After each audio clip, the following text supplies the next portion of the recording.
Hello everyone. तो आज हम लोग स्टार्ट करने वाले हैं क्लास 10th बायोलॉजी का पहला चैप्टर जो कि है लाइफ प्रोसेस। तो चलिए इसको स्टार्ट करते हैं। तो चैप्टर को स्टार्ट करने से पहले कुछ चीज़ें जैसे सिंपल अगर हम लोग समझें तो लाइफ का क्या मतलब होता है। लाइफ का क्या मतलब होता है? लाइफ तो अगर हिंदी में हम लोग बोलें तो लाइफ मतलब होता है जीवन, राइट। और प्रोसेसेस का मतलब प्रक्रिया। तो जो भी हमारे जीवन में, जो भी हमारी लाइफ को आगे बढ़ाने में जो भी प्रोसेसेस होते हैं ना, उन्हीं को हम क्या बोल रहे हैं, लाइफ प्रोसेसेस, जो साइमल्टेनियसली वर्क कर रहे हैं हमें, लाइक जिससे हम लोग जो है अपनी लाइफ को आगे बढ़ा सके, राइट। तो ये क्या है, सारे लाइफ प्रोसेसेस जैसे कि nutrition, metabolism, respiration, reproduction, excretion और ट्रांसपोर्टेशन। तो इन सभी को भी आगे चैप्टर में डिटेल में पढ़ते रहेंगे, बट आज हम लोग सिर्फ एक बेसिक ओवरव्यू इस चैप्टर का पढ़ने वाले हैं। तो चैप्टर में आगे बढ़ने से पहले आपको एक पता होना चाहिए कि लिविंग क्या होते हैं, नॉन लिविंग्स क्या होते हैं, है ना। तो जैसे लिविंग की अगर हम लोग बात करते हैं, तो अगर रोड पे कोई चल रहा है ना, रोड पे कोई चल रहा है मतलब वो अपना मूवमेंट शो कर रहा है, तो आप समझोगे कि या वो एक लिविंग पर्सन है। मैं बोल रही हूँ तो मेरी आवाज़ जा रही है, तो इससे पता चल रहा है ना कि मैं लिविंग हूँ। कोई काऊ जो है वो चीव कर रही है कट को, तो क्या उससे पता चल रहा है वो लिविंग है, क्योंकि वहाँ पे हम कुछ ना कुछ मूवमेंट्स देख रहे हैं। तो जब हम कुछ ना कुछ मूवमेंट्स देखते हैं तो उससे हम एक आइडिया लगा लेते हैं कि या कि दैट द पर्सन, एनिमल और any organism is living. But what if they are not showing any kind of movement? Sorry, what if they're asleep, like वो सो रहे हैं। अगर कोई इंसान सो रहा है तो सोते वक्त तो कोई मूवमेंट नहीं कर रहा है, तो आप कैसे पता लगाते हैं? तो कुछ लोग हैं जैसे बोलेंगे कि जैसे हम लोग ब्रीथ करते हैं, है ना। जब हम लोग ब्रीथ करते हैं तो हमारी बॉडी में कुछ मूवमेंट्स होते हैं, चेस्ट का मूवमेंट होता है ना। तो उससे हम समझते हैं कि हाँ लिविंग है। और ये काफ़ी लोग करते हैं कि कोई सो रहा होता है तो देखते हैं हाँ मूव कर रहा है, तो समझ जाते हैं, है ना। फिर उसके बाद कि कुछ ऐसे भी ऑर्गेनिजम्स होते हैं जिनमें हम लोग क्या अपनी नेकेड आई से उनका मूवमेंट नहीं देख पा रहे होते हैं, राइट। तो अगर हम नेकेड आई से मूवमेंट नहीं देख पा रहे हैं तो इसका मतलब ये तो नहीं है कि वो ऑर्गेनिज्म नहीं जिंदा है, because there are many, sorry, there are kind of molecular movements in many organisms which we cannot see through our naked eyes, we need microscope, right। तो ये नहीं हम लोग कह सकते हैं कि वो लिविंग नहीं है ना। ठीक है, तो एक तो मूवमेंट आपका कह सकते हैं फैक्टर है, बट जो विजिबल मूवमेंट्स हो रहे हैं, ठीक है, विजिबल मूवमेंट जो सिर्फ हम लोग देख पा रहे हैं, उन्हीं मूवमेंट को किसी भी ऑर्गेनिज्म को ये डिफाइन करना कि वो लिविंग है या नॉन लिविंग है, इसके लिए हम लोग उसको नहीं रखते हैं। It is not a salient feature for describing a person for as a living और नॉन लिविंग। कौन सा फीचर? Visible movement. तो इस पॉइंट को हम लोग जो है एक नोट पॉइंट की तरह लिख लेते हैं।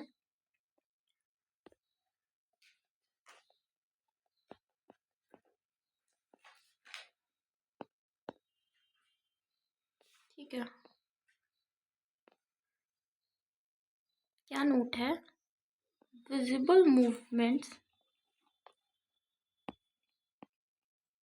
राइटिंग मेरी नहीं अच्छी है, don't mind. Visible movements are not the characteristic feature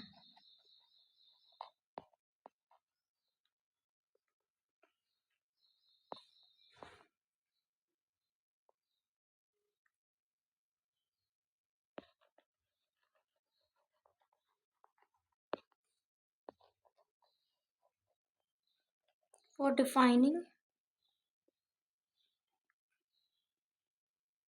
या डिफाइनिंग की जगह फॉर टू डिस्टिंग्विश लिखते हैं, ठीक है, वो ज़्यादा बेटर रहेगा।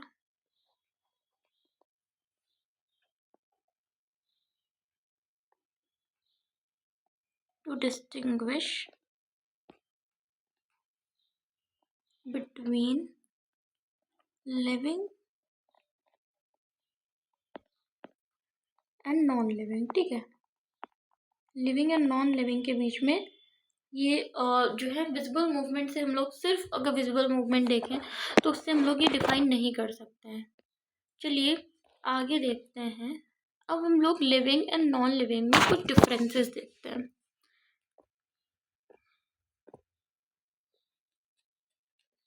तो डाल लेंगे लिविंग और एक तरफ आपका आ गया क्या, नॉन लिविंग।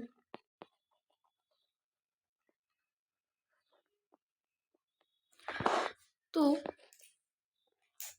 देखो, जो लिविंग ऑर्गेनिजम्स होते हैं वो क्या करते हैं, वो ग्रोथ शो करते हैं। जैसे हम लोग होते हैं, तो कभी हम लोग छोटे थे, फिर हमारी हाइट बढ़ी, हम और बड़े हुए और बड़े हुए, ठीक है। लाइक हमारी ग्रोथ हुई, पहले हम लोग बच्चे थे, फिर हम लोग टीनेज में आए, तो इस तरीके से हमारी ग्रोथ होती जा रही है। हाइट के पर्पस में वॉइस हमारी पहले, लाइक बॉयज़ में देखते हैं पहले उनकी लो पिच होती है, फिर हाई पिच, सॉरी पहले हाई होती है फिर लो जाती है।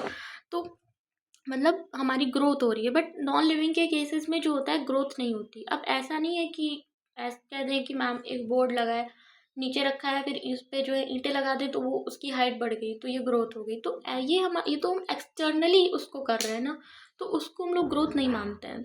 ग्रोथ क्या, जो हमारी इंटरनल चेंजेस हो रहे हैं, ठीक है, उन सब के रिगार्डिंग जो है हम लोग समझते हैं कि ये ग्रोथ हो रही है आपकी। तो एक तो आपका फैक्टर हो गया यहाँ पे कि लिविंग ऑर्गेनिजम्स जो होते हैं वो ग्रोथ शो करते हैं। बट यहाँ पे क्या होता है, एब्सेंट होता है, यहाँ पे ग्रोथ नहीं होती है, ठीक है। और क्या होता है, और क्या देखते हैं हम लोग लिविंग ऑर्गेनिजम्स में, मेटाबॉलिज्म। ये बहुत इंपॉर्टेंट है कि मेटाबॉलिज्म, जो लिविंग ऑर्गेनिजम्स होते हैं उनमें मेटाबॉलिज्म होता है। मेटाबॉलिज्म का क्या मतलब है, हमने कोई फूड खाया, ठीक है, वो हमारी बॉडी में जब डाइजेस्ट होता है, वो डाइजेशन का प्रोसेस हो रहा है वहाँ पे, उसमें केमिकल रिएक्शंस हो रही हैं, फूड जो है कॉम्प्लेक्स से सिंपल कंपाउंड में टूट रहा है, एनर्जी बन रही है, तो ये सब फिर हमें न्यूट्रिशन मिल रहा है, ठीक है। तो ये क्या है, मेटाबॉलिज्म होता है। बट नॉन लिविंग में तो आप मेटाबॉलिज्म नहीं देखते हैं। ऐसा तो नहीं है कि चेयर मेटाबॉलिज्म कर रही है, एनर्जी ले रही है, ऐसा कुछ तो नहीं होता है, राइट। तो वहाँ पे हम मेटाबॉलिज्म नहीं देखते हैं। दूसरा और क्या हो जाता है आपका, और क्या देखते हैं, एक तो ग्रोथ हो गया, मेटाबॉलिज्म हो जाता है, दूसरा रिप्रोडक्शन। जो लिविंग ऑर्गेनिजम्स होते हैं वो आपकी रिप्रोडक्शन शो करते हैं। They have the reproducing ability to reproducing ability, मतलब वो जो है अपने प्रोजेनीज, अपनी जनरेशन को बढ़ा सकते हैं। बट नॉन लिविंग ऑर्गेनिजम्स में ऐसा नहीं होता है। तो लिविंग ऑर्गेनिज्म एक तो ग्रोथ शो करते हैं, मेटाबॉलिज्म, रिप्रोडक्शन हो गया, और क्या करते हैं, रिस्पॉन्ड टू स्टिमुलाई।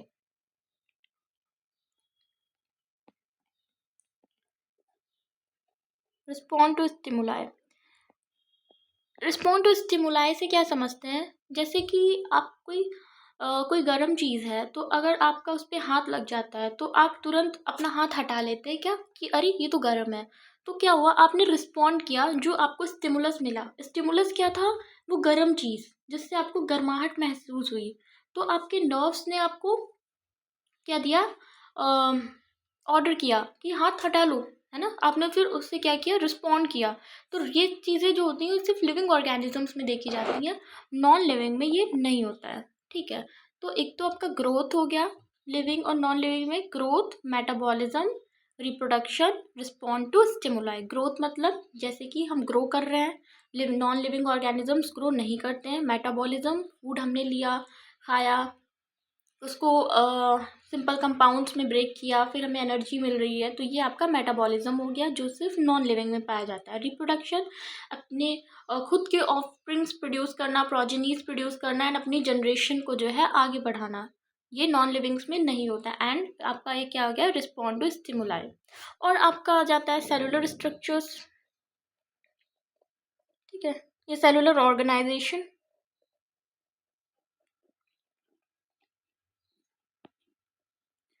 ये यहाँ पे नहीं होता है। तो ये आपके कुछ की डिफरेंसेस हैं लिविंग एंड नॉन लिविंग के बीच में, ठीक है। आई होप समझ में आ गया होगा। जैसे ये देखिए, यहाँ पे ग्रोथ नॉन लिविंग नहीं शो करते, रिप्रोडक्शन इनमें होता है, respond to stimuli. Cellular structure हो गया इनका, एबिलिटी टू इवॉल्व, इवॉल्व मतलब कि जैसे इवोल्यूशन, जो लिविंग थिंग्स होती हैं वो इवॉल्व करते हैं, इवॉल्व इन द वे आप समझ सकते हैं, जैसे हम ही लोग देखते हैं। तो पहले हम लोग क्या थे, पहले हम लोग जो थे प्राइमेट्स में आते थे, लाइक हम लोग बंदरों से जो है हम लोग जो है इवॉल्व हुए हैं, राइट। तो पहले कुछ थे, फिर थोड़ा और हमारे अंदर चेंजेस हुए, फिर और चेंजेस हुए। तो ये चीज़ें जो होती है, ये एबिलिटी जो है वो सिर्फ लिविंग में होती है, नॉन लिविंग में नहीं होती। रिक्वायरमेंट फॉर एनर्जी, तो हम लोग को तो रिक्वायरमेंट रहती है, इसीलिए हम न्यूट्रिशन प्रोसेस होता है जो भी आप आगे पढ़ेंगे इस चैप्टर में, और इनमें ऑल नहीं होती है, ठीक है। And life span and decay ये हम लोग में होता है, ठीक है। तो ये हो गया कुछ आपके points living and non living के बीच में। बेसिकली आपके जो मेन इम्पॉर्टेंट है ना, ये जो हैं ये इतने ज़्यादा इम्पॉर्टेंट हैं।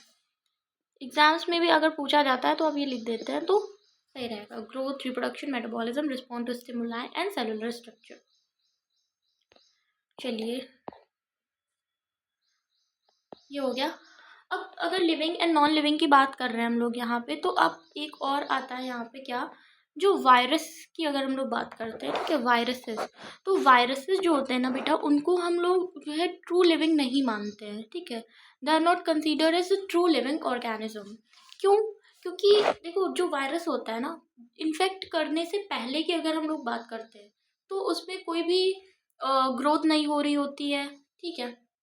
कोई भी उसमें रिप्रोडक्शन नहीं हो रहा होता है। रिप्रोडक्शन इन द सेंस, वो अपने जेनेटिक मटेरियल को रेप्लिकेट नहीं कर रहा होता है। लाइक उसमें ऐसा कोई भी सिनेरियो या फिर कंडीशंस नहीं हो रही होती हैं जिनसे हम उसको कहें कि ये लिविंग है। बट जैसे ही वो किसी सेल टिश्यू को इन्फेक्ट करता है, तो वो क्या करता है, वो अपना जेनेटिक मटेरियल, कौन, वायरस, हम नहीं, वायरस अपना जेनेटिक मटेरियल क्या करता है, क्या करता है वो, जो है किसी नहीं, जो आपका सेल है उसमें ट्रांसफ़र कर देता है, और फिर वहाँ पे आपका जेनेटिक मटेरियल रेप्लिकेट होता है। जैसे आपका मानते हैं, अगर मान लीजिए ये कोई होस्ट है, इकोलाई मान लेते हैं, ठीक है। ये क्या हो गया, होस्ट है, और यहाँ पे इसका अपना जेनेटिक मटेरियल होगा, और ये आपका हो गया वायरस। मैं ऐसे बना रही हूँ, मेरी ड्राइंग मत जज करना यार, अच्छी नहीं है। ये हो गया, इसका ये जेनेटिक मटेरियल मान लिया हमने, ठीक है। तो स्टार्टिंग में जब ये अभी ये क्या कर रहा है, इस स्टार्टिंग जब थी, इसने इन्फेक्ट नहीं किया था, तब इसमें कुछ भी नहीं हो रहा था। बट जैसे ही ये इसको क्या करेगा, ये जो है इसको होस्ट, ये क्या है, इसका होस्ट है जिसको ये इन्फेक्ट कर रहा है। तो जैसे ही ये इसको इन्फेक्ट करेगा, अभी ये क्या कर रहा है, ये कर रहा है, इसको इन्फेक्ट कर रहा है, ठीक है। तो जैसे ही ये इसको इन्फेक्ट करेगा, ये अपना जेनेटिक मटेरियल क्या कर देगा, इसके अंदर डाल देगा, है ना। इसने क्या किया, अपना जेनेटिक मटेरियल इसमें ट्रांसफ़र कर दिया। ये इसका जेनेटिक मटेरियल था,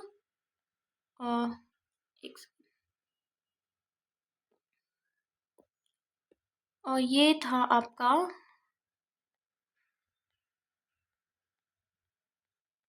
ये वायरस ने अपना जेनेटिक मटेरियल इसमें क्या कर दिया, ट्रांसफ़र कर दिया, ट्रांसफ़र, ठीक है, ट्रांसफ़र ऑफ जेनेटिक मटेरियल। तो वही मैं बता रही हूँ कि इसने जब इसको इन्फेक्ट किया, तब यहाँ पे इसने अपना जेनेटिक मटेरियल डाला। अब यहाँ पे इसके बाद ये क्या करेगा, अपना जेनेटिक मटेरियल क्या करता है, रेप्लिकेट करता है। ये इसी के इसके साथ कंबाइन करा के इन दोनों यहाँ पे क्या करेंगे, ये दोनों आपके प्रोफेज, खैर उतना रहने देते हैं, वो बहुत ज़्यादा हो जाएगा। बेसिकली इतना याद रखेंगे, अपना जेनेटिक मटेरियल उसमें इंसर्ट कर देता है होस्ट के अंदर, और फिर वहाँ पे अपना जेनेटिक मटेरियल जो है रेप्लिकेट करवाता है। तो ये सारे काम जो होते हैं वो कब होते हैं, जब ये इन्फेक्ट कर देता है, जब ये क्या कर देता है, इन्फेक्ट करता है। तो इसीलिए ये इन्फेक्ट करने के बाद ऐसी कंडीशन शो कर रहा है, कौन, वायरस, जिससे हम इसको लिविंग बोलते हैं। तो स्टार्टिंग में नहीं कर रहा था, इसलिए हम इसको ट्रू लिविंग नहीं बोल रहे होते हैं। समझ गया ना, रीज़न समझ में आया कि इसको हम ट्रू लिविंग क्यों नहीं बोलते हैं, क्योंकि बिकॉज इसमें जो ग्रोथ हो रही है, या फिर जो इसका जो है मॉलिक्यूलर मूवमेंट हो रहा है, ये कब हो रहा है? जब ये इन्फेक्ट कर रहे हैं किसी होस्ट या फिर टिश्यू को। उससे पहले इसमें कोई भी मॉलिक्यूलर मूवमेंट हम लोग नहीं देखते हैं। तो यहाँ पे लिख लेते हैं वायरस का भी पॉइंट डाल के, virus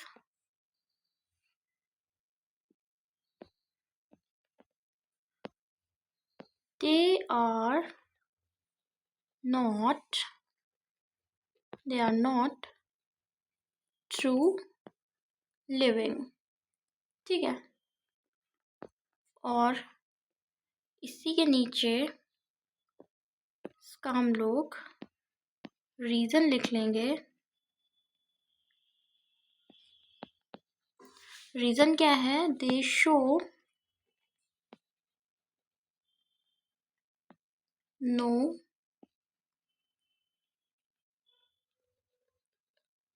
molecular movement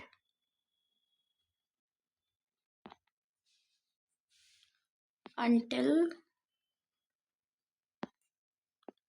they infect the cell। तो ये हो गया आपका रीज़न। तो ये क्यों, इसलिए इनको हम लिविंग नहीं, ट्रू लिविंग नहीं बोलते हैं, ठीक है। क्योंकि ये आपकी मॉलिक्यूलर मूवमेंट तब शो करते हैं जब ये किसी भी सेल या फिर टिश्यू को इन्फेक्ट कर देते हैं। चलिए, ये तो आपको क्लियर हो गया होगा, ठीक है। मॉलिक्यूलर मूवमेंट, अच्छा अगर ये सोचे कि मॉलिक्यूलर मूवमेंट क्या होता है, तो मॉलिक्यूलर मूवमेंट है किसी भी ऑर्गेनिज्म के अंदर मॉलिक्यूल्स का मूवमेंट जो हो रहा होता है। जैसे कि हमारी बॉडी के अंदर भी कितने सारे मॉलिक्यूल्स होते हैं, ठीक है। उन सभी मॉलिक्यूल्स, नाइट्रोजन है, सब कुछ तो है, फॉस्फोरस है हमारी बॉडी के अंदर, है ना। तो उन सब का जो मूवमेंट है बेसिकली उसी को हम लोग बोल रहे हैं क्या? मॉलिक्यूलर मूवमेंट बोलते हैं। वैसे तो इतना नहीं है, बट लिख लीजिए एक बार मॉलिक्यूलर मूवमेंट क्या होता है।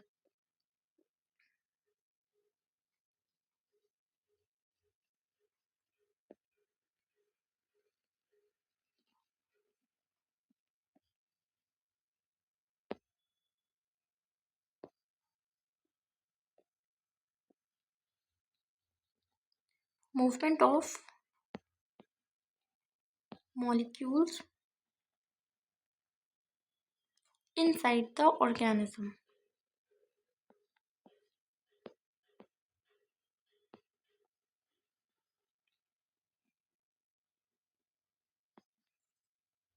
ठीक है, तो ये आपका हो गया मॉलिक्यूलर मूवमेंट। चलिए, अब हम लोग बात करते हैं लाइफ प्रोसेसेस की। फिर से आएंगे हम लोग किस पे? लाइफ प्रोसेसेस की।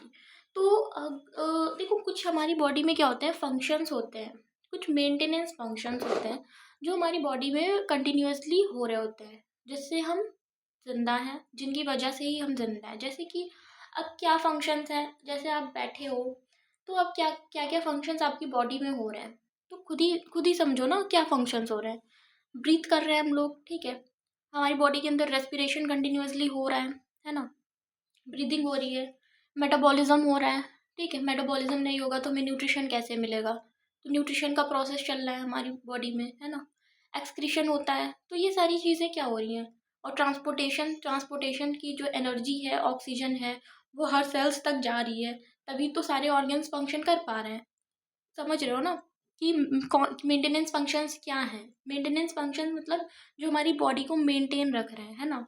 तो क्या क्या फंक्शंस हैं जो हमारी बॉडी को मेंटेन रख रहे हैं, है ना? क्या फंक्शंस हैं?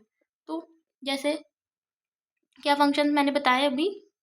एक तो जैसे ब्रीदिंग, ठीक है। हम लोग ब्रीथ कर रहे हैं, है ना, ब्रीथ कर रहे हैं, पता है कंटिन्यूअसली करते ही रहते हैं। ऐसा तो नहीं कि किसी भी मिनट हम लोग ब्रीथिंग करना बंद कर दें, नहीं, ऐसा नहीं होता है। और क्या हो रहा है? रेस्पिरेशन हो रहा है ना, रेस्पिरेशन। दिख नहीं रहा है तो क्या हुआ? हो तो रहा ही है, रेस्पिरेशन हो रहा है। मेटाबॉलिज्म हो रहा है, वरना हमें एनर्जी कैसे मिलेगी?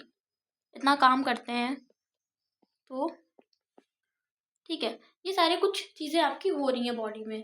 तो ऐसा नहीं है कि जब हम लोग अगर लेटते हैं, बैठे हैं या कुछ काम नहीं कर रहे हैं, वेले बैठे हुए हैं, तो उस टाइम ये आपकी प्रोसेस बंद हो जाए कि सोचे अरे यार अभी तो कोई काम ही नहीं हो रहा है।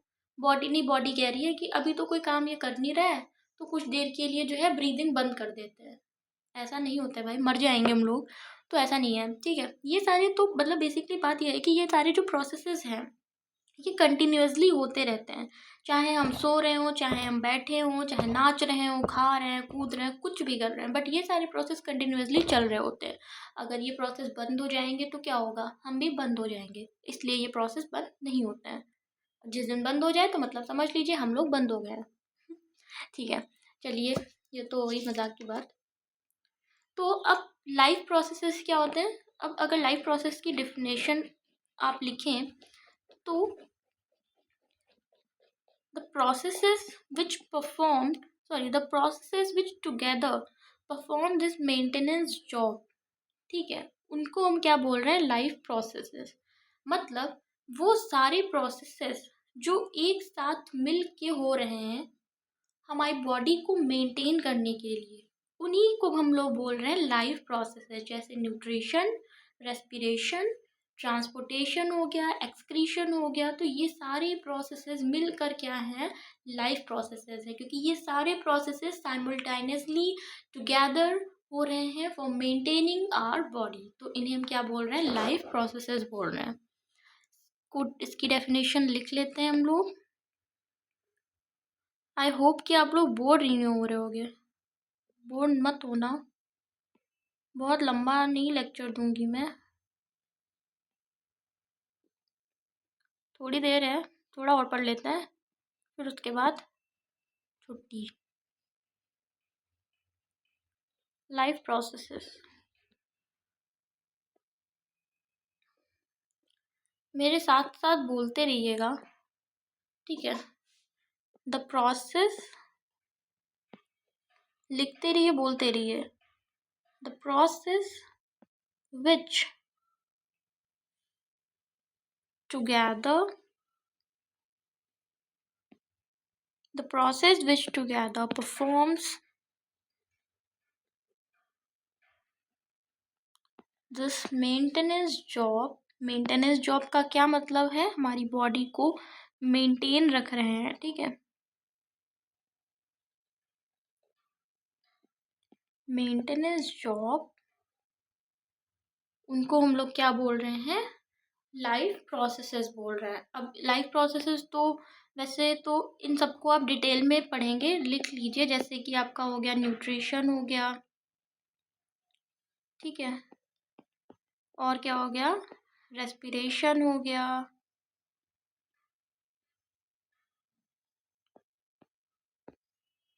सॉरी, और क्या हो गया, ट्रांसपोर्टेशन सिस्टम हो गया,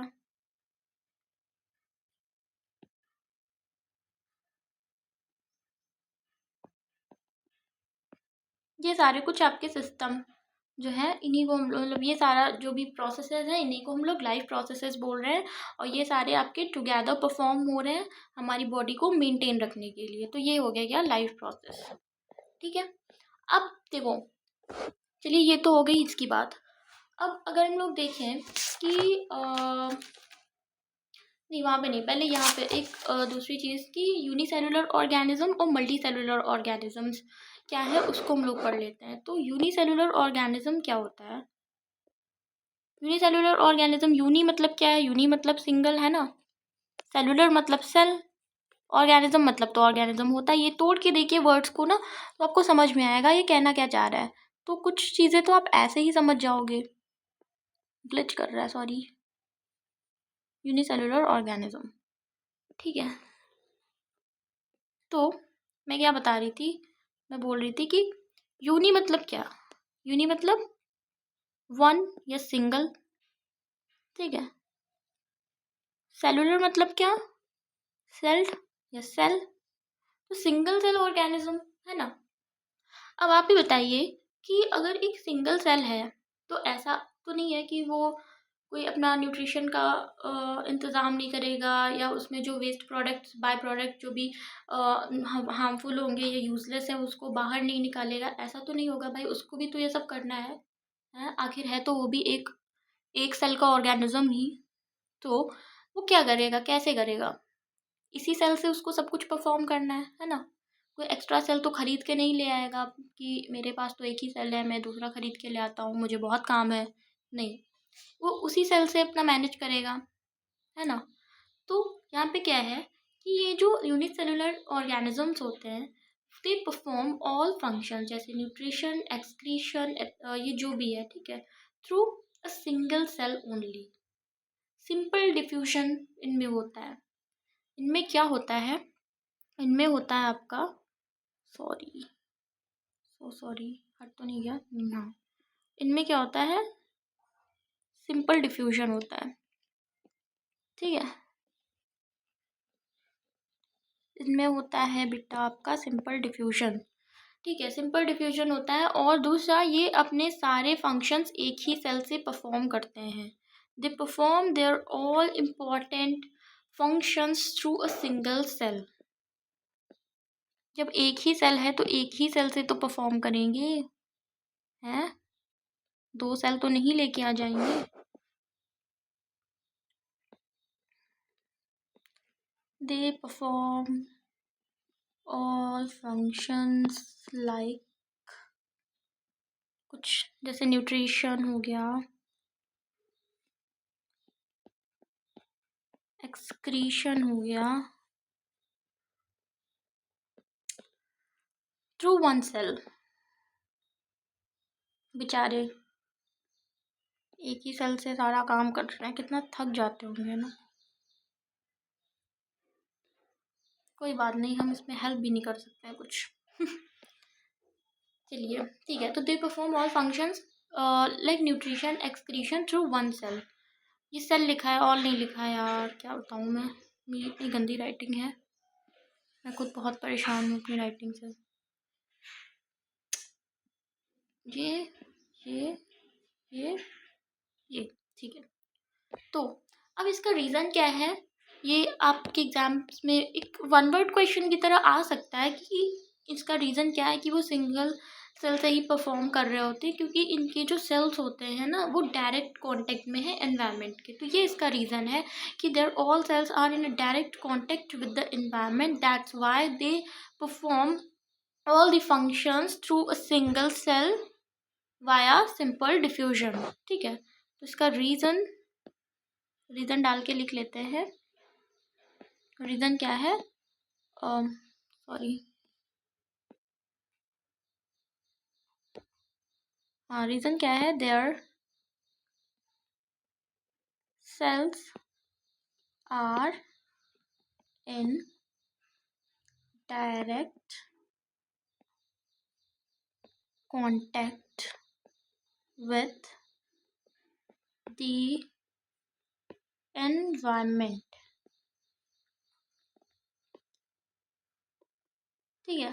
तो ये इसका रीज़न हो गया। तो ये तो हमारी बात हो गई भाई यूनिसेलुलर ऑर्गेनिजम्स की, कि यूनिसेलुलर ऑर्गेनिजम्स क्या हैं, वो सिंगल सेल ऑर्गेनिजम्स हैं और ये सारे अपने फंक्शंस जो हैं वो एक सिंगल सेल से ही परफॉर्म कर रहे हैं, ठीक है। सिंपल डिफ्यूजन होता है यहाँ पे। और ये क्यों अपना सारा फंक्शन एक ही सेल से परफॉर्म करते हैं, तो उसका भी रीज़न है कि their cells are in direct contact with the environment. उनके सेल्स जो हैं वो डायरेक्ट कॉन्टेक्ट में होते हैं एनवायरनमेंट के, इसलिए क्या है, ये सारे फंक्शंस जो है वो उसी से परफॉर्म कर पा रहे हैं। बट अगर हम मल्टी सेलुलर ऑर्गेनिजम्स की बात करें, जैसे कि हम सभी लोग जिनका कॉम्प्लेक्स बॉडी ऑर्गेनाइजेशन है, बहुत सारे सेल्स से बने हुए हैं हम लोग, तो भाई मल्टी सेलुलर,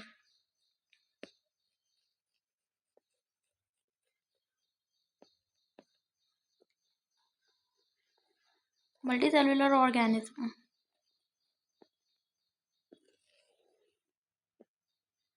तो मल्टी मतलब क्या, मल्टी मतलब मैनी, सेलुलर मतलब सेल, ये मैनी लिखा है, ठीक है।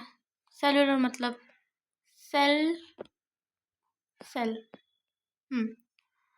तो मैनी सेल ऑर्गेनिजम्स जो होते हैं उनको हम लोग क्या बोल रहे हैं, मल्टी सेलुलर ऑर्गेनिजम्स। तो जो मल्टी सेलुलर ऑर्गेनिजम्स हैं उसमें क्या कैसे क्या होता होगा, तो देखो जैसे कि अ, वो तो एक जो यूनिसेलुलर ऑर्गेनिजम्स हैं वो तो चलो एक सिंगल सेल से बने हुए हैं।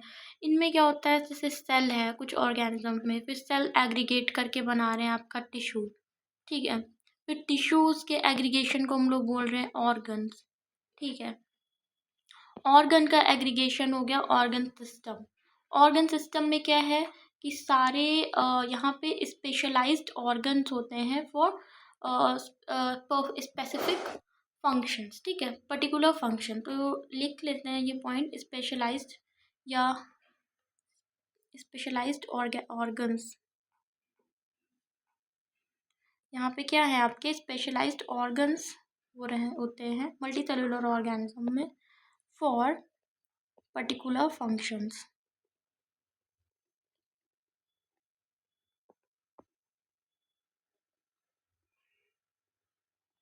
तो यहाँ पे क्या है, स्पेशलाइज्ड ऑर्गन्स हैं for particular functions organ system में। तो ये हो गया मल्टी सेलुलर, मतलब यहाँ पे कोई एक सिंगल सेल नहीं है जो परफॉर्म कर रहा है एक ही सारे फंक्शंस।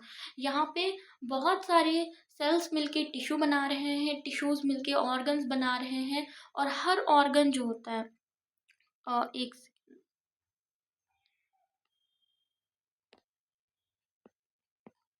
हाँ, और हर ऑर्गन जो हो रहा है ना, हर ऑर्गन जो है उसका एक स्पेसिफिक फंक्शन है। जैसे कि हमारे स्टमक में फूड का डाइजेशन वगैरह हो रहा है, ठीक है, और जो ब्लड ट्रांसपोर्टेशन है हमारा वो हार्ट के थ्रू हो रहा है, जो ब्रीदिंग एंड रेस्पिरेशन का होता है वो हमारे लंग्स के थ्रू हो रहा है। तो इन ये सब तो हमारे में हर एक ऑर्गन एक स्पेसिफिक फंक्शन परफॉर्म कर रहा है।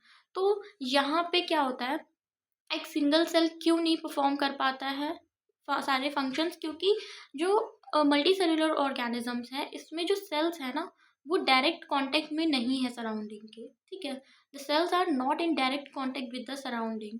इसीलिए हमारे पास बहुत सारे ऑर्गन्स होते हैं जिनके थ्रू हम हर एक स्पेशलाइज्ड फंक्शन को परफॉर्म कर रहे होते हैं। आई होप समझ में आ गया होगा कि यहाँ पे क्यों ऐसा है, क्योंकि यहाँ पे जो सेल्स हैं वो डायरेक्ट कांटेक्ट में नहीं है, ठीक है, the cells are not in direct contact.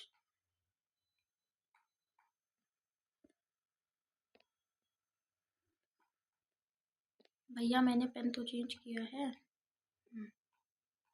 लिख लीजिए, cells are not in direct contact with the surrounding, ठीक है ना। इसको इसको थोड़ा सा सजा देते हैं, थोड़ा बढ़िया लगने लगेगा अगर सजा देंगे इसको। तो इसमें बादल बना देते हैं ये, ठीक है। Cells are not in direct contact with the surrounding, किसमें, मल्टी सेलुलर ऑर्गेनिजम्स में। चलिए, इसीलिए जो है इसीलिए क्या करता है, ऑल फंक्शंस जो होते हैं, मतलब बेसिकली यहाँ पे इसीलिए इनके स्पेशलाइज्ड ऑर्गन्स होते हैं, ये इसका रीज़न आप कह सकते हैं, ठीक है। चलिए, ये तो हो गया, ये तो रही इसकी बात। अब क्या देखते हैं हम, अब देखते हैं जैसे लाइक हमारी जो मेंटेनेंस, मतलब मेंटेनेंस फंक्शंस जो हम सारे परफॉर्म कर रहे हैं, ठीक है, तो हमारे पास डिफरेंट ऑर्गन्स हैं उन फंक्शंस को परफॉर्म करने के लिए, है ना, या जो भी फंक्शंस परफॉर्म हो रहे हैं वो प्रॉपरली परफॉर्म हो, उसके लिए हमें क्या चाहिए, किस चीज़ की नीड होगी हमें। जैसे जैसे क्या होता है कि हम लोग जैसे पढ़ रहे हैं, ठीक है, हम लोग पढ़ रहे हैं, और अब हमें क्या है कि अ, हम डिस्ट्रैक्ट ना हो जाएं, थक ना जाएं, या फिर लाइक बीमार ना पड़ जाएं पढ़ते पढ़ते। तो उसके लिए हमें क्या चाहिए होती है, एनर्जी चाहिए होती है ना, कि थोड़ी सी एनर्जी ले लेंगे तो हम ठीक फील करेंगे, बेटर फील करेंगे, तो क्या होता है, हम अच्छे से कंसंट्रेट कर पाएंगे, है ना। तो एनर्जी के लिए क्या करते हैं आप लोग, जैसे जैसे बहुत बहुत बहुत बार, तो स्टूडेंट्स के साथ बहुत होता है कि पढ़ते पढ़ते थक जाते हैं, फिर क्या होता है कि कुछ क्या सोचते हैं, फिर आइडिया आता है कि यार चलो कुछ खा लेते हैं, है ना, कुछ खा पी लेते हैं, उसके बाद ब्रेक लेंगे, खा पी लेंगे, फिर उसके बाद फिर से पढ़ने बैठ जाएंगे तो कंसंट्रेटली पढ़ पाएंगे। तो क्यों खाते पीते हैं हम, कि हमारे अंदर एनर्जी आ जाए, राइट, एनर्जी मिले हमें, इसीलिए तो हम खा रहे हैं कि कुछ खा पी लें, कुछ खाना खा लिया हमने तो हमें एनर्जी मिली। तो वही चीज़ है कि जो मेंटेनेंस फंक्शंस परफॉर्म हो रहे हैं वो प्रॉपरली परफॉर्म हो सकें, उनमें कोई डैमेज ना हो, to prevent it from the damage. उसके लिए हमें क्या चाहिए, हमें एनर्जी की रिक्वायरमेंट होती है। ठीक है। और ये एनर्जी कहाँ से आती है, ये एनर्जी आती है फूड से। जो फूड हम लोग खाते हैं उससे हमें एनर्जी मिल रही होती है। अब जो फूड हमारे अंदर जा रहा है, ठीक है, जो फूड हमारे अंदर जा रहा है वो कैसे जा रहा है, उसका भी तो कोई प्रोसेस होगा ना, ऐसे ही तो नहीं चला जाएगा। तो उस प्रोसेस को हम लोग क्या बोलते हैं बेटा, न्यूट्रिशन बोलते हैं। ठीक है। उस प्रोसेस को हम बोलते हैं न्यूट्रिशन। तो न्यूट्रिशन क्या है, it is the process by which there is a transfer of food from outside to inside the body in order to get an energy और in order to acquire energy. ठीक है। तो यही आपका nutrition है। तो लिख लेते हैं कुछ पॉइंट्स इसमें भी।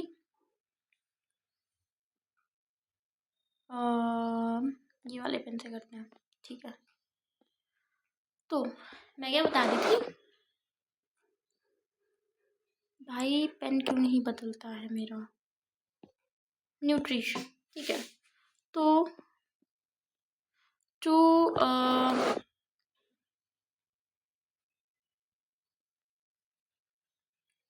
टू इंश्योर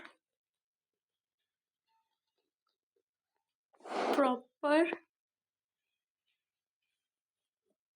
मेंटेनेंस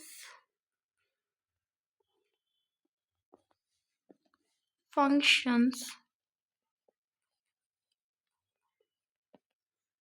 हमें क्या चाहिए, एनर्जी चाहिए। We require energy.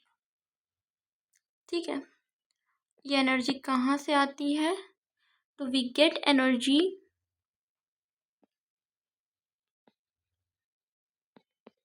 We get it through food. Obviously food खाएंगे तभी तो आएगी ना एनर्जी। ऐसे ही थोड़ी ना हम लोग फालतू में बकर बकर खाते रहते हैं। सॉरी। ठीक है। तो ये हो गया। तो अब अब जो प्रोसेस है जिसके थ्रू हम फूड इनटेक करते हैं, उसी प्रोसेस को बेसिकली हम लोग क्या बोल रहे हैं, न्यूट्रिशन बोल रहे हैं। तो न्यूट्रिशन क्या है, लिख लेंगे हम लोग यहाँ पे। Nutrition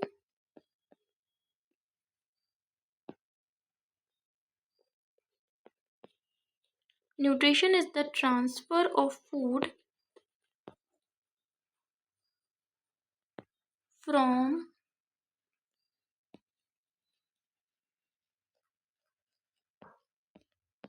outside to inside the body in order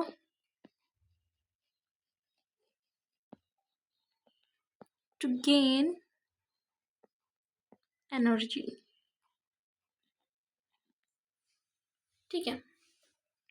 तो ये हो गया आपका न्यूट्रिशन। न्यूट्रिशन हो गया, that is the transfer of food from outside to inside the body in order to gain energy.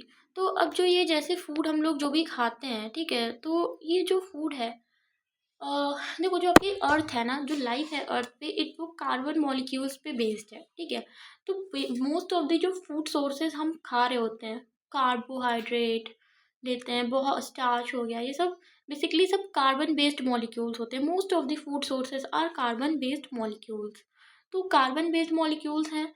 तो कार्बन बेस्ड मॉलिक्यूल्स की अपनी कॉम्प्लेक्सिटी होती है, हर मॉलिक्यूल जो है अपनी कॉम्प्लेक्सिटी रखता है। तो कौन सा ऑर्गेनिज्म कौन सा फूड खा रहा है, मतलब कॉम्प्लेक्सिटी जो है, उस कॉम्प्लेक्सिटी के बेसिस पे वो अपना न्यूट्रिशनल प्रोसेस रखता है। तो कार जो आपकी लाइफ है अर्थ पे, वो किस चीज़ पे बेस्ड है, तो life on the earth is based on carbon based molecules. Life on earth is based on carbon, पूरा ही लिख देती हूँ,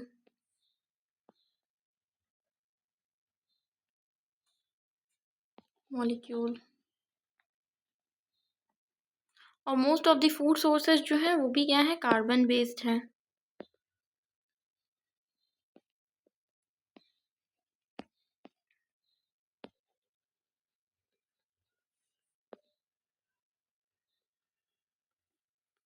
most of the food sources are carbon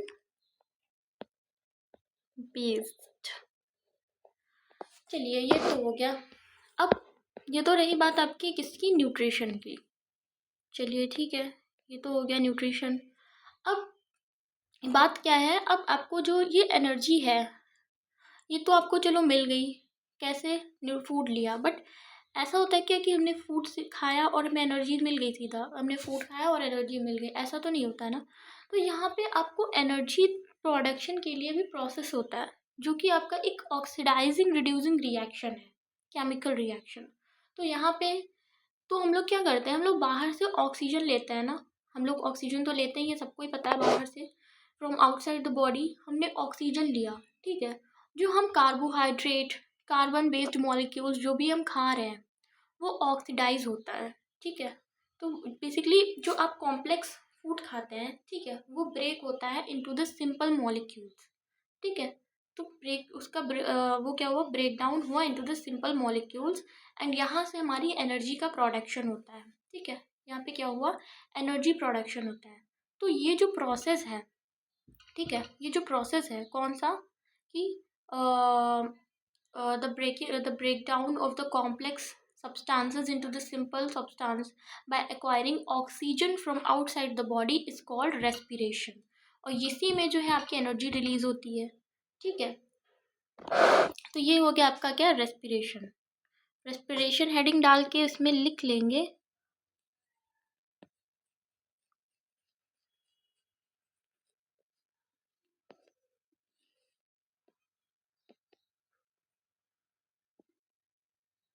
क्या लिखेंगे,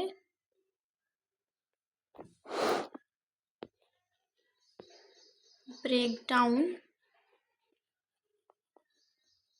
of complex substances to simple substance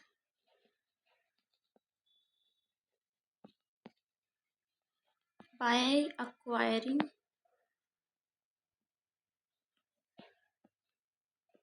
oxygen from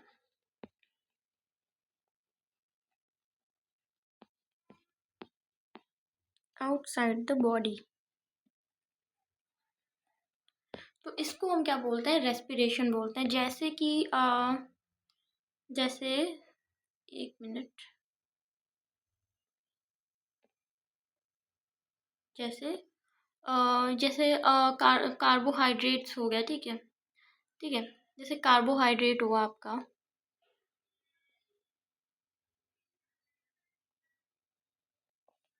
और plus oxygen, ये आपका टूटता है CO2, वाटर, ये H2O लिखा है, ठीक है, और ATP।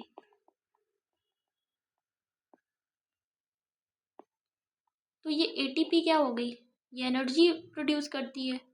तो वही चीज़ है कि यहाँ से आपका जो कार्बोहाइड्रेट्स हो गए या कार्बन बेस्ड मॉलिक्यूल्स हैं उनका ब्रेक डाउन हुआ सिंपल कंपाउंड, जैसे कि आपका सिंपल कंपाउंड, जैसे कि ये हो गया CO2 सिंपल कंपाउंड, ये हो गया वाटर में टूट गया ये ATP, जो कि आपकी एनर्जी आपको प्रोड्यूस कर रही है, ठीक है। तो ये तो आपका हो गया, इसको हम लोग क्या बोलते हैं, रेस्पिरेशन बोलते हैं। और हाँ, रेस्पिरेशन जो है उसको हम लोग ऑक्सीडाइजिंग रिड्यूसिंग रिएक्शन बोल सकते हैं।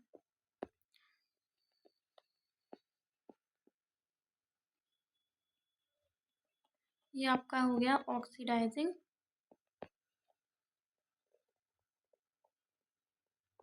रिड्यूसिंग रिएक्शन,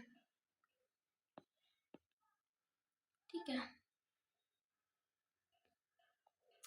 अब जो ये एनर्जी आपकी बनी है, तो देखो एनर्जी जो बेसिकली जैसे फूड ऑक्सीजन जो है वो हम माउथ से ले रहे हैं, ठीक है, और वो एक जगह आके एक्यूमुलेट हो रहा है। पर ऐसा तो नहीं है ना कि एक जगह वो एक्यूमुलेट हो, एक जगह आके रह रहा है। तो हमारी बॉडी के तो हर सेल को चाहिए ना एनर्जी, फूड, ऑक्सीजन, ठीक है, सभी को रिक्वायरमेंट है, सारे सेल्स वर्क कर रहे हैं तो सारे सेल्स को एनर्जी चाहिए होगी। तो ऐसा कैसे पॉसिबल हो रहा है? क्या उनको मिल पा रही है एनर्जी? मिल पा रही है। अगर नहीं मिल पा रही होती तो हम लोग फंक्शन कैसे कर रहे होते हैं? तो इसके लिए भी एक आपका सिस्टम बनाया गया है, जो है ट्रांसपोर्टेशन सिस्टम, ठीक है। तो ट्रांसपोर्टेशन सिस्टम में क्या होता है, आपका जो एनर्जी है, ऑक्सीजन होती है, ठीक है, फूड एंड ऑक्सीजन जो है वो हर एक सेल तक पहुंचाते हैं। जैसे हम लोग देखते हैं ना, जैसे हार्ट, हार्ट जो होता है उसमें ब्लड है, उस जो ब्लड में होता है हीमोग्लोबिन, वो ऑक्सीजन कैरी करता है और हर एक सेल तक पहुंचाता है, राइट। तो ये आपका क्या हो गया, ट्रांसपोर्टेशन सिस्टम होता है। तो ट्रांसपोर्टेशन सिस्टम जो होता है वो करता क्या है, for transporting the food and oxygen to the cells for the proper functioning. देखो अभी ना ये सब सिर्फ एक डेफिनेशन के उस पे बता रही हूँ, क्योंकि अभी हम लोग सिर्फ इस चैप्टर का आज ओवरव्यू ही ले रहे हैं। फिर हर एक जो इसमें हर जैसे न्यूट्रिशन और ये सब है ना, सबको जो है डिटेल में फिर पढ़ना है। Transportation,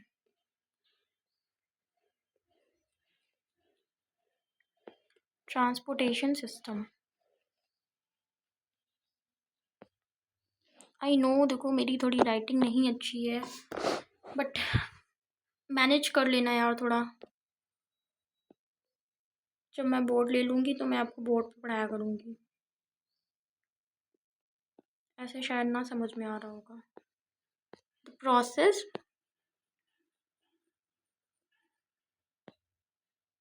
required for transporting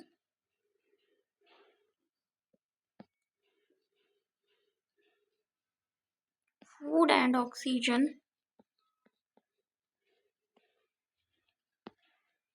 to the cells for proper functioning।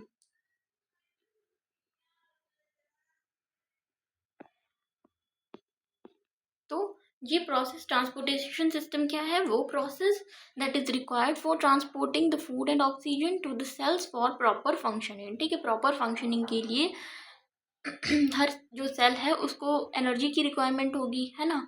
तो जहाँ पे जो है ये एनर्जी, ये फूड एंड ऑक्सीजन कैसे पहुँचाते हैं, तो ट्रांसपोर्टेशन सिस्टम है हमारे पास, जिससे हर सेल तक जो है ये एनर्जी जो है वो पहुँचती है, राइट।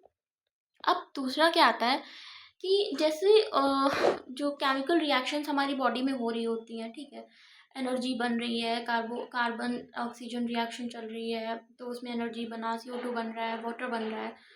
तो इन सब के साथ जो है, जैसे एनर्जी के साथ एक यूज़फुल हो गया, बट उसके साथ साथ कुछ बाय प्रोडक्ट्स भी बन रहे होते हैं, और वो बाय प्रोडक्ट्स जो हैं वो यूज़फुल नहीं है और दे आर हार्मफुल। तो उन्हें हमें अपनी बॉडी से क्या है, निकालना पड़ेगा ना, उनको रख नहीं सकते कि नहीं नहीं तुम तो मेरे अंदर ही बने हो, मैं तुम्हें नहीं जाने दूंगा। नहीं भाई, ऐसा नहीं करना है यार, खुद ही बीमार पड़ जाएंगे हम लोग। तो उनका निकलना ज़रूरी है हमारी बॉडी से। तो उसके लिए भी क्या है, उसके लिए भी आपके स्पेशलाइज्ड ऑर्गन्स हैं, उसके लिए भी आपका प्रोसेस है, जिससे हम लोग वेस्ट प्रोडक्ट्स को अपनी बॉडी से बाहर की तरफ फेंक देते हैं, जो कि क्या है, सब लोग खुद ही बोलिए, मुझे सुनाई नहीं दे रहा तो क्या हुआ, आप तो बोल सकते हैं ना, एक्सक्रीशन, है ना, एक्सक्रीशन होता है। तो एक्सक्रीशन के थ्रू हम क्या करते हैं, जो बाई प्रोडक्ट्स बने हैं हमारी बॉडी में कुछ केमिकल रिएक्शंस के थ्रू जो भी हो रही हैं और वो हार्मफुल है हमारी बॉडी के लिए, यूजलेस हैं, उन्हें निकाल देना है हमें। तो उसके लिए हमारे पास क्या है, एक्सक्रीशन का प्रोसेस होता है। जैसे हमारे घर में, हमारे रूम में कूड़ा कचरा पड़ा रहता है, यूज़लेस है, हार्मफुल है, तो हम उसको निकाल देते हैं। जैसे हम लोग अपने घर में यूज़लेस हैं, बट हमारे मम्मी पापा हमें नहीं निकाल रहे होते हैं, ये उनकी बहुत बड़ी महान कृपा है हम पे कि वो हमें नहीं निकाल रहे हैं। बट हम लोग अपनी बॉडी से निकाल रहे होते हैं क्योंकि हम लोग महान नहीं हैं, ठीक है। ये तो रही ह्यूमर की बात। अब लिख लेते हैं, एक्सक्रीशन क्या है।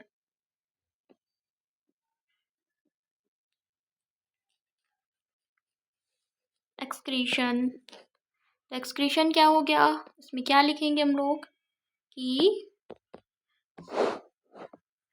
During chemical reactions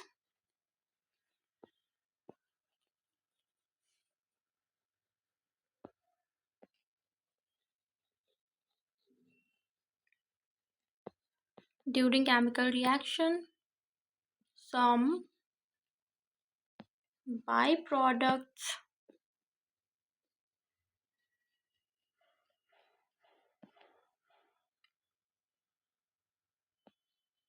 are formed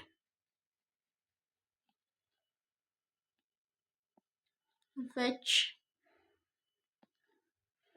need to be removed as they are useless and harmful. Thus, pen change कर लेते हैं, process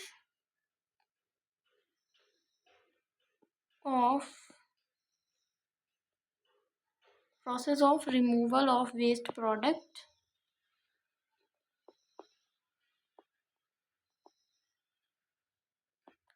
outside the body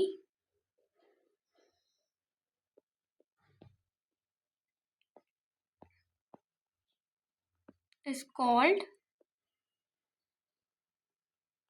excretion. ठीक है ना, तो हम लोग क्या बोलते हैं, एक्सक्रीशन बोलते हैं। तो ये हमारा एक चैप्टर का क्या था, ओवरव्यू था अभी तक। ठीक है, ये क्या था, चैप्टर का हमारा ओवरव्यू था, जिसमें हम लोगों ने सबसे पहले पढ़ा कि लिविंग एंड नॉन लिविंग्स क्या होते हैं। तो जो लिविंग ऑर्गेनिजम्स होते हैं वो ग्रोथ शो करते हैं, मेरे साथ में रिमाइंड करते रहिए जिससे आपको याद रहेगा। ग्रोथ शो करते हैं, मेटाबॉलिज्म शो करते हैं, रिप्रोडक्शन शो करते हैं और रिस्पॉन्ड टू स्टिमुलाई, और उनका सेलुलर ऑर्गेनाइजेशन होता है। बट ये सब नॉन लिविंग ऑर्गेनिजम्स में क्या होता है, एब्सेंट होता है, उसमें नहीं होता है। दूसरा, जो विजिबल मूवमेंट्स होते हैं उनको हम एक सेलिएंट फीचर नहीं मानते हैं for distinguishing between the living and non living. क्यों नहीं मानते, क्योंकि कुछ ऐसे भी there are some molecular movements which we can not see from the naked eyes, but वो हो रहे होते हैं, ऑर्गेनिज्म इज लिविंग। ठीक है, फिर हम वायरस का हमने पढ़ा कि वायरस जो होते हैं वो ट्रू लिविंग नहीं होते हैं।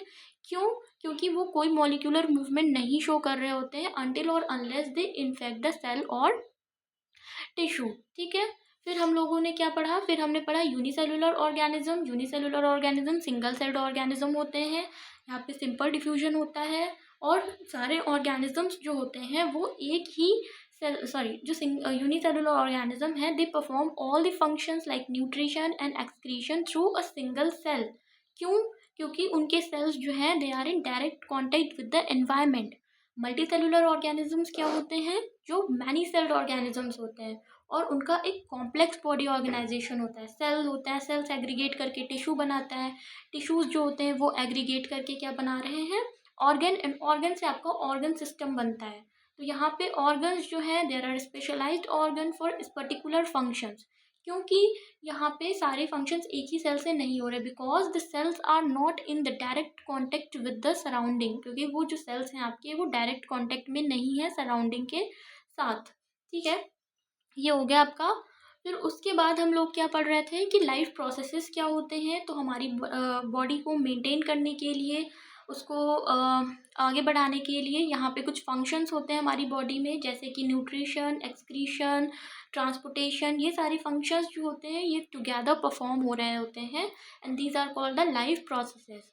फिर हमारी बॉडी मेंटेनेंस फंक्शंस को प्रॉपरली रखने के लिए, कोई डैमेज ना हो उससे प्रिवेंट करने के लिए हमें एनर्जी चाहिए।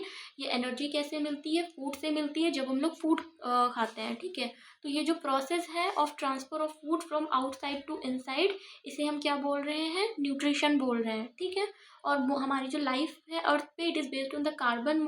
तो कार्बन बेसिकली, तो मोस्ट ऑफ द जो फूड है वो आपके कार्बन सोर्स है, कार्बन बेस्ड ही होते हैं, कार्बन बेस्ड मॉलिक्यूल है हमारे पास। सॉरी, फूड सोर्सेज जो है वो कार्बन बेस्ड है। ठीक है, ये था आपका। फिर उसके बाद जो है, जो कॉम्प्लेक्स फूड होता है वो it is broken down into the simple substances and it by acquiring the oxygen from the outside. यहाँ पे ऑक्सीडाइजिंग रिड्यूसिंग रिएक्शन होती है, एनर्जी प्रोडक्शन होता है, और ये एनर्जी जो होती है वो हर सेल को चाहिए होती है। ठीक है, तो ये हर सेल तक कैसे पहुँचती है, तो ट्रांसपोर्टेशन सिस्टम इसके लिए होता है, जिससे ये सारे सेल्स तक पहुँचा सके एनर्जी को। ठीक है, उसके लिए क्या है, ट्रांसपोर्टेशन सिस्टम हो गया। फिर जो केमिकल रिएक्शंस हमारी बॉडी में चल रही हैं, तो वहाँ पे कुछ बाय प्रोडक्ट्स भी फॉर्म हो रहे हैं जिनका रिमूव होना ज़रूरी है। तो उसके लिए हमारे पास कौन सा प्रोसेस है, एक्सक्रीशन प्रोसेस होता है, that is for the removal of the waste product outside the body, and that is the excretion. तो ये हमारा था आज का टॉपिक। सॉरी सॉरी, क्या कर दिया।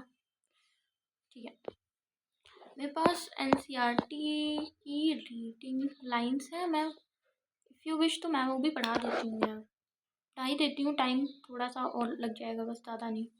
चलो, तो जैसे हाउ डू वी टेल, ये ये था ना, नहीं ये, हाँ, how do we tell the difference between what is life and what is life? If we see a dog running, cow chewing the cud और man shouting loudly on the street, तो we know that ये living है, कि वहाँ पे कुछ तो movements हो रहे हैं। ठीक है, बट अगर कोई सो रहा है तो we still think that alive. क्यों? यहाँ पे हम लोग उनको ब्रीथ करते हुए देखते हैं, मैंने बताया था।